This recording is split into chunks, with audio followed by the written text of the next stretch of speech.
Boa tarde, meus amados irmãos. Graça e paz do nosso Senhor e Salvador Jesus Cristo. Quem vos saúda é teu irmão em Cristo, presbítero Márcio Assis da Veiga. Estamos no 17º vídeo da série Apocalipse, as Divinas Revelações. E hoje Deus falará conosco profundamente. Mas desde já quero pedir a sua ajuda. Deixe o seu like, o seu joinha muito nos ajuda. Deixe o seu like, o seu comentário. Gostando do vídeo, compartilhe com o maior número de pessoas possíveis. Jesus está voltando e as pessoas precisam saber tudo quanto está escrito na palavra de Deus. As coisas que precederão a vinda de Cristo Jesus na nossa época atual. Amém? Sem mais delongas, vamos dar início a esse 17º vídeo. Apocalipse capítulo 7, versículo 9. A visão dos mártires na glória. Depois destas coisas, olhei, e eis aqui uma multidão, a qual ninguém podia contar, de todas as nações, tribos, povos, línguas, que estavam diante do trono e perante o Cordeiro, trajando vestes brancas e com palmas nas suas mãos. E todos os anjos estavam ao redor do trono, e dos anciãos, e dos 4 animais, e prostraram-se diante do trono, sobre o seu rosto, e o adoraram, dizendo: Amém, louvor, glória e sabedoria, e ações de graças, honra e poder e força ao nosso Deus para todo sempre. Amém. E um dos anciãos me falou dizendo: Estes que estão vestidos de vestes brancas, quem são e de onde vêm? E eu disse-lhe: Senhor, tu sabes. E ele disse-me: Estes são os que vieram de grande tribulação. Lavaram as suas vestes e as branquearam no sangue do Cordeiro. Por isso estão diante do trono de Deus, e o servem de dia e de noite no seu templo. E aquele que está sentado sobre o trono os cobrirá com a sua sombra. Nunca mais terão fome, nunca mais sentirão sede, nem sol nem calma alguma cairá sobre eles, porque o Cordeiro que está no meio do trono os apacentará e lhes servirá de guia para as fontes das águas da vida, e Deus limpará de seus olhos toda a lágrima. Amém, meus amados irmãos? No vídeo anterior, louvado e agradecido seja o nome do Senhor, nós falamos obviamente sobre o arrebatamento da igreja, sobre os 144 mil escolhidos de Israel, judeus, que pregarão a palavra do Senhor, o evangelho, na grande tribulação, né, meus amados irmãos? E das 2 testemunhas. E aqui começa no versículo 9, dizendo: depois destas coisas. Dá uma ideia que é depois do arrebatamento. A igreja arrebatada já na glória. A igreja já com Cristo Jesus, se regozijando e tendo os benefícios de terem tido uma vida sã, idônea. Uma vida, ter dedicado uma vida ao cristianismo. Pessoas especiais, zelosas e com boas obras, que creram até o fim na palavra do Senhor.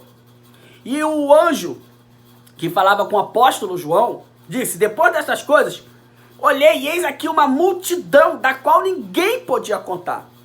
Ou seja, no nosso país hoje, nós temos aproximadamente 250 milhões de pessoas. Eu acredito que pelo menos 100 milhões de pessoas são evangélicas. Creem no arrebatamento da igreja, no que eu estou apregoando hoje, né, meus amados irmãos? Não estou querendo dizer que outras pessoas vão para o inferno, que outras pessoas isso, outras pessoas aquilo, outras religiões. Estou falando do cristianismo, estou falando do evangelho, da Bíblia Sagrada. Então, eu tenho que expor o que a Bíblia me relata, o que a Bíblia me revela. Tá bom, meus amados irmãos? Não estou condenando nenhuma religião, nenhuma denominação, nenhum tipo de pessoa, nenhuma tribo, nenhuma nação, nenhum povo. Estou relatando tudo que está escrito na Bíblia Sagrada, por favor. Então, meus amados irmãos, depois dessas coisas, olhei e eis que vi uma multidão da qual ninguém podia contar, de todas as nações, tribos, povos e línguas, que estavam diante do trono e perante o Cordeiro, trajando vestes brancas com palmas nas suas mãos. Ou seja, após o arrebatamento da igreja, Deus arrebatou o apóstolo João para que ele visse as coisas que aconteceriam no futuro, no fim dos tempos. As mansões celestiais. Deus mostrou para o apóstolo João o que ele faria para o povo que o servisse em espírito e em verdade. Após a vinda, o arrebatamento da igreja, onde Jesus ia buscar o seu povo ia encontrar com Jesus nos ares.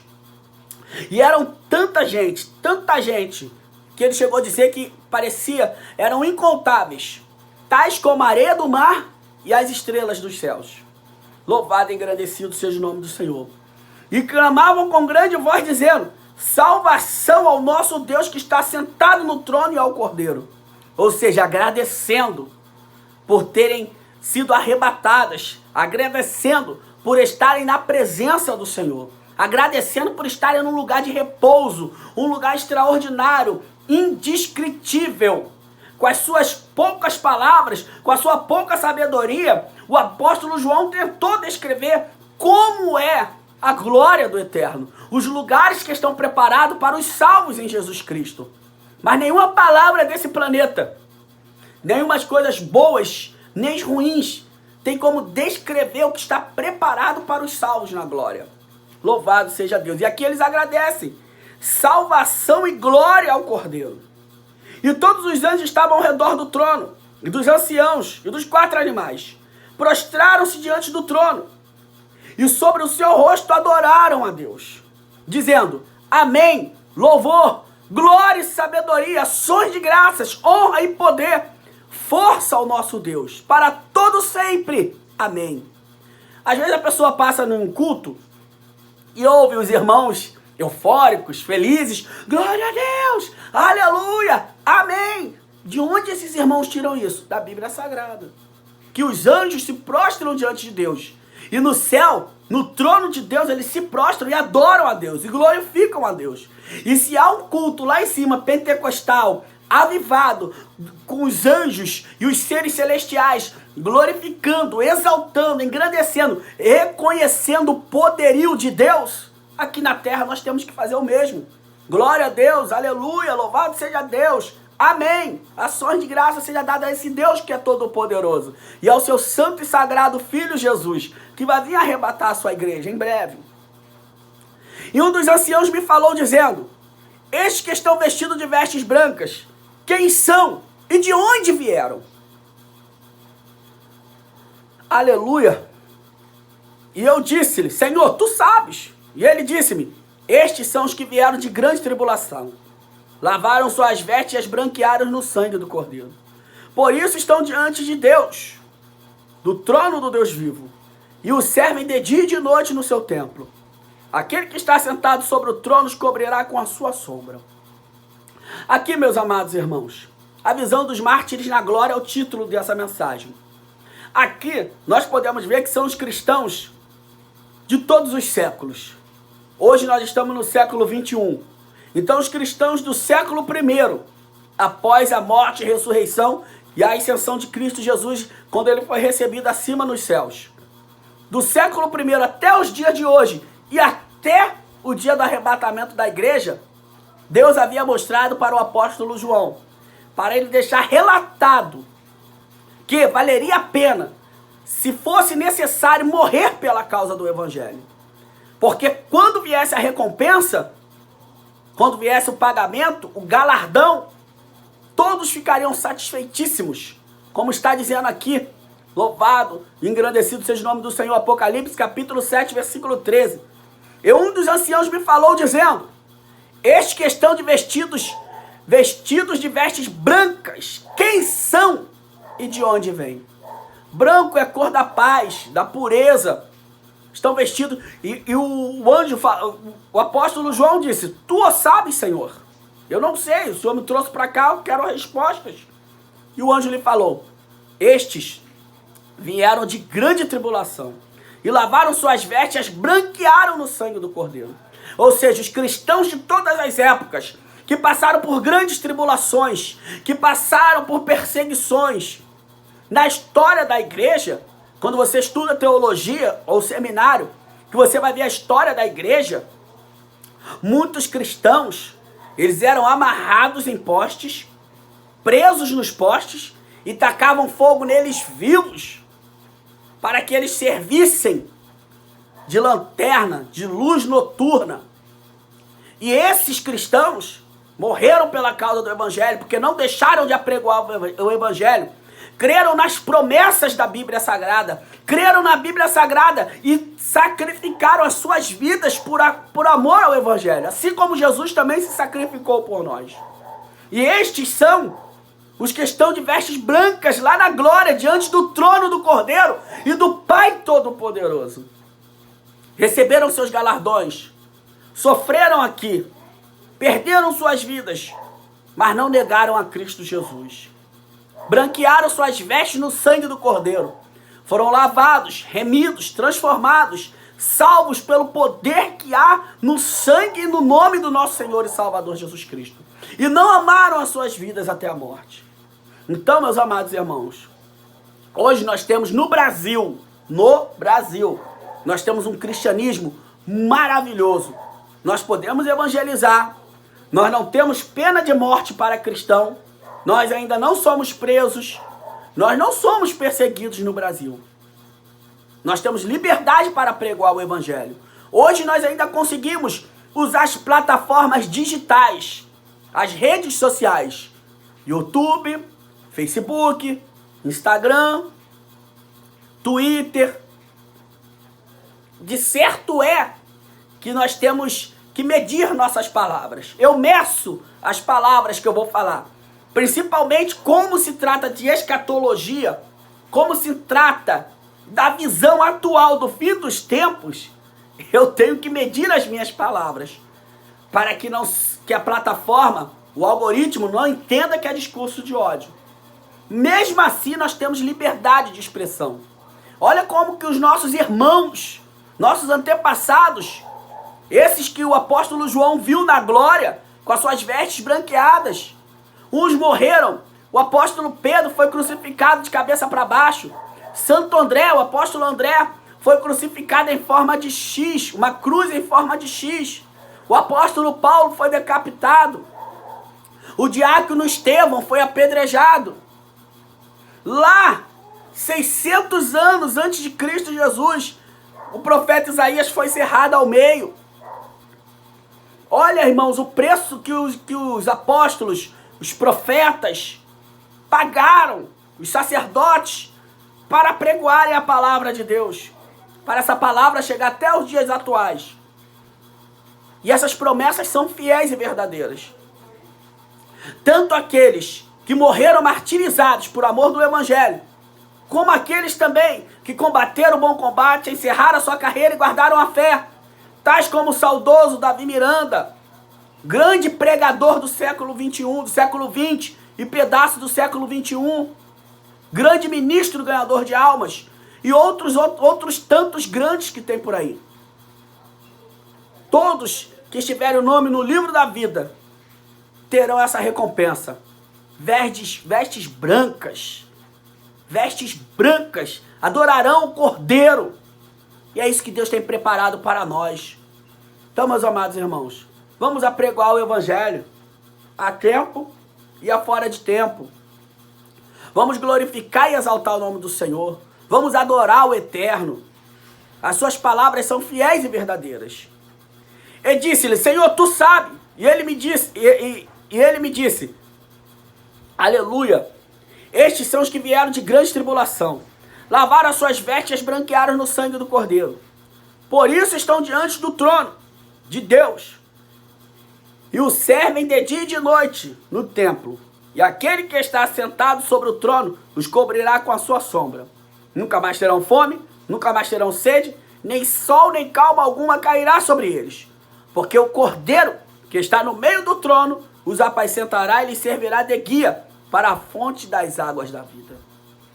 Aqui a palavra grande tribulação também nos dá uma ideia que a igreja fora arrebatada no período mid-tribulacional, que é o período da primeira fase da grande tribulação. Os primeiros 3 anos e meio da tribulação. Nos dá esse entendimento também. Mas eu prefiro pregar nessa linha de raciocínio, que são a visão dos mártires da glória. Os mártires na glória, pelo título, eu prefiro trazer a mensagem de que são todos os cristãos que se sacrificaram, que muitas das vezes deixaram pais, irmãos, maridos, esposas, deixaram no bom sentido da palavra e foram para o campo, foram para a obra missionária, foram para outros estados, outros países, outras etnias, outras culturas, abandonaram a sua cultura para fazer a obra de Deus, para adorar ao Senhor. Quantas vezes debaixo de chuva foram para os montes da oração, orar pela nação, orar pelas nações, orar pelas tribos, pelas línguas, orar pelo país, hoje o Afeganistão. Vamos orar pelo Afeganistão, vamos para o monte da oração, vamos, aleluia, profetizar bênção, livramentos e escapes para todos os cidadãos do Afeganistão.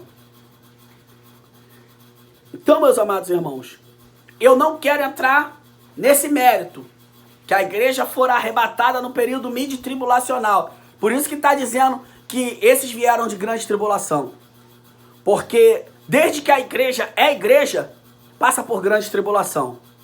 Como eu já mencionei anteriormente, no Brasil, nós temos uma pequena perseguição. Mas não se compara, amados, com a igreja dos primeiros 5 séculos.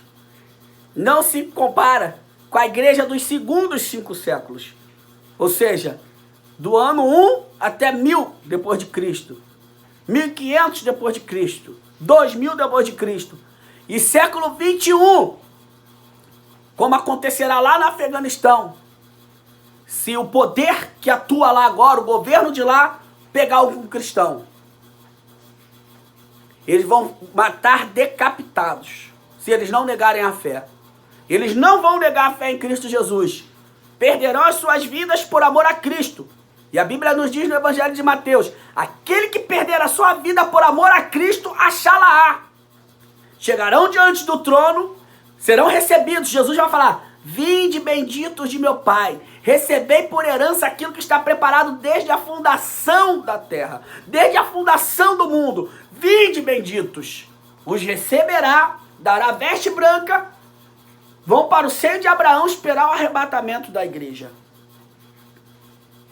Todos nós queremos morrer de morte natural. Como o apóstolo João, que escreveu o Apocalipse, dos 12, ele foi o único que morreu de morte natural. Vamos dizer dos 13. O Judas se matou. E os outros 12, os outros 11 foram martirizados. Decapitados, queimados, apedrejados, crucificados.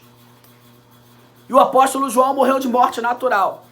Todos nós gostaríamos disso, mas infelizmente, em alguns continentes, em alguns países, a intolerância religiosa é rígida demais. E eles não toleram a pregação do evangelho, do cristianismo. Aqui, hoje eu vi até na minha mente uma música passada, de um camarada bastante polêmico, eu não vou dizer o nome dele, mas que a música dele diz, eu prefiro ser essa metamorfose ambulante do que ter aquela velha opinião formada sobre tudo. A velha opinião formada sobre tudo é a Bíblia Sagrada. Mas ele prefere ser uma metamorfose ambulante. Na sua música, ele descreveu o que o seu coração, e o coração, se não foi ele quem produziu a música, se não foi ele, o escritor da música, o compositor da música, ele produziu o que ele também gostava e o que o compositor tinha no seu coração.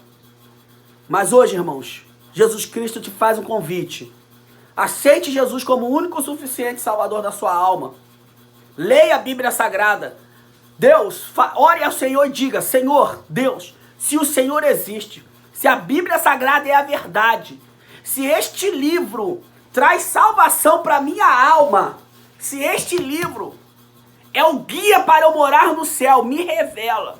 Fala comigo diretamente, por intermédio de sonho ou da própria Bíblia Sagrada. Eu quero crer que o Senhor existe. A Bíblia nos diz em Hebreus capítulo 11, versículo 1. Ora, a fé é o firme fundamento das coisas que se esperam e a prova das coisas que não se veem. Nós não vemos Deus. Hoje, quinta-feira, nós teremos evangelismo da Cracolândia da Cidade de Deus. Nós teremos a obra social. Entregaremos quentinhas, oraremos. Tem suco, tem água. Sábado passado nós tivemos o café solidário, onde tem o banho que transforma, onde corta-se cabelo, faz-se barba. O café da manhã teve 200 pães com mortadela, 4 tipos de biscoitos da Piraquê, café com leite, Nescau, café puro, suco e água. E roupas limpas para eles. É assim que Deus se manifesta. É assim que Deus mostra: eis-me aqui, com os seus servos, nós fazendo a sua obra. E até pessoas também que fazem caridades e não são religiosas. Deus se mostra por intermédio dessas pessoas. Porque nós, seres humanos, todos os seres humanos, fomos feitos à sua imagem e à sua semelhança. Ou quando nós fazemos a obra de Deus, a obra que Deus gostaria que nós fizéssemos, nós estamos mostrando que Deus existe. No mesmo livro de Hebreus, capítulo 11, versículo 6, a Bíblia nos diz: aquele que se aproxima de Deus, é necessário crer que Ele existe e que Ele é galardoador daqueles que o buscam. Então, meus amados irmãos, louvado seja Deus, tem um lugar preparado especial para nós. Tem um lugar preparado para todos aqueles que creem na Bíblia Sagrada. É difícil? É difícil. É difícil caminhar na presença do Senhor? É difícil. Existem provações, tribulações, nós somos afrontados. A Bíblia manda, Mateus capítulo 11, a partir do versículo 25. Aleluia. Vinde a mim todos vós que estáis cansados e sobrecarregados, e eu vos aliviarei. Tomai sobre vós o meu jugo e aprendei de mim, que sou manso e humilde de coração, e acharei descanso para as vossas almas. O meu jugo é suave, o meu fardo é leve. Ou seja, Jesus manda nós sermos mansos e humildes de coração. Aí a gente acaba de ler que nós temos que ser manso e humilde de coração, chegar ali fora, uma palavra ruim, um palavrão, uma perseguição, uma calúnia contra as nossas vidas. É difícil, mas Jesus nos dá graça. Amém, meus amados irmãos? Que Deus possa abençoar esse final de semana que está se aproximando. Já passamos da metade da tarde, daqui a pouco estamos de noite, e daqui a pouco é sexta-feira. Que venhamos ter um final de semana de paz, de bênçãos, de realizações. Você que assistiu até o final, muito obrigado. Deixe o seu like, comente, compartilhe. Jesus Cristo está voltando e vai vir buscar a sua igreja. Estamos no término deste vídeo. Que o Senhor te abençoe e te guarde. Amém? Louvado seja Deus. Para terminar, Esther, vamos ler. E cantavam um novo cântico, dizendo: digno és de tomar o livro, de abrir os seus selos. Aleluia. Não, desculpa, meus irmãos. Pulou aqui, o vento do ventilador tirou. Vamos lá. Versículo 13. E um dos anciãos me falou, dizendo: estes que estão vestidos de vestes brancas, quem são e de onde vêm? De onde vieram? Louvado seja Deus. E eu disse-lhe: Senhor, tu sabes. Aleluia, glória a Deus. E eu disse: Senhor, tu sabes. Aleluia. E ele me disse: estes são os que vieram de grande tribulação. Lavaram suas vestes e as branquearam no sangue do Cordeiro. Por isso estão diante do trono de Deus, e o servem de dia e de noite no seu templo. E aquele que está sentado sobre o trono os cobrirá com a sua sombra. Nos dá a lembrança do Salmo 91. Aquele que habita nos esconderijos do Altíssimo, a sombra do Onipotente descansará. A sombra do Todo-Poderoso descansará. Louvado seja Deus. Nunca mais terão fome, nunca mais terão sede, nem sol, nem calma alguma cairá sobre eles. Porque o Cordeiro que está no meio do trono os apacentará e lhes servirá de guia para as fontes das águas da vida. E Deus limpará dos seus olhos toda a lágrima. Louvado seja Deus. Bendito é o Cordeiro de Deus que tira o pecado do mundo. Bendito é o Cordeiro de Deus que tira o pecado do mundo. Então, meus amados irmãos, Deus quer limpar dos nossos olhos toda a lágrima. Deus quer fazer uma grande, uma poderosa obra. Mas nós temos que crer no seu Filho unigênito que Ele enviou. Amém, meus amados irmãos? Que Deus abençoe. Graça e paz do nosso Senhor e Salvador Jesus Cristo. Que o Eterno continue nos abençoando. Que essa doença aí mundial seja jogada por terra. E que logo nós tenhamos nossa vida de volta. Até o arrebatamento da igreja. Amém, meus amados irmãos?